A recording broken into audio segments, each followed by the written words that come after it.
ஆதி மனிதன் கல்லை எடுத்து வேட்டையாடினான், அடுத்த மனிதன் காட்டை அழித்து நாட்டை காட்டினான்.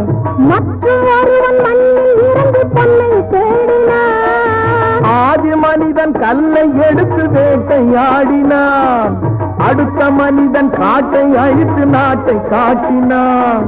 மற்றொருவன் மண்ணில் இறந்து பொன்னை தேடினான். நேற்று மனிதன் வானில் தனது தேரை ஓட்டினான்.